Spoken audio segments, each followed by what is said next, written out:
Tilos also got excellent data exchange capabilities.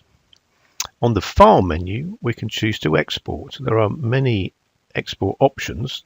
The currently highlighted one is available to everybody in the basic product, but there are a few additional options which are paid for options. There's a Microsoft Excel direct to a Microsoft project XML structure, as well as a Microsoft project macro through the Tilos XML route.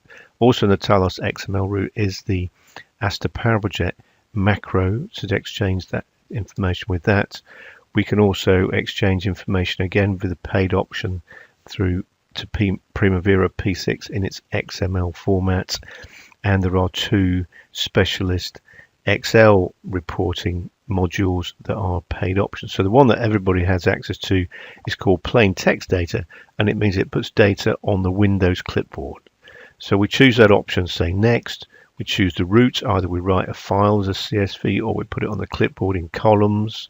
And then we need to say what are the columns, what data from Tilos is going to go in which column, and that is what we call a profile. So you can have a list of profiles. We can edit this profile to see the settings. We can export data, single data options, and for each option we can choose more information through the edit button or by double clicking on the option. And then we've got all the data fields in Tilos that are available. We can choose one from the left hand side, move it over to the right hand side, and this is the column that information will be displayed in. So also I draw your attention to the date field. That's particularly important with Excel, can behave in strange ways if the slashes are a dash, so I strongly advise slashes. So we've set up our profile. We can click on finish. It gives us a quick report about what it's done and how long it's taken, and then that information is on the Windows clipboard, so I can go to Excel and I can paste. So that information has come straight out of Tilos. So if we were saying, well, actually for our culvert we got it slightly in the wrong place, so now I've seen there's some numbers. Somebody's told me it starts at 4,100 and goes to 4,300, so it's a bit bigger than it was before, and it's in a slightly different position. So we can take all of our activities, or even just one, copy that back to the clipboard. So we've got the flashing outline.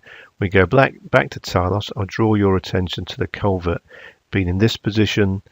We then click on import, the reverse process. We choose the same route and next, and it's on the clipboard. So we're going to say next. We're going to choose the same profile that we exported the data in, the same rules. Click on finish. It tells us it's updated those information, and we can see that task has changed and been moved. So if the task has got the same task ID, it will be updated. If it doesn't recognize the task ID, it regards it as being new, and it will create an activity. So the data exchange is really very good indeed.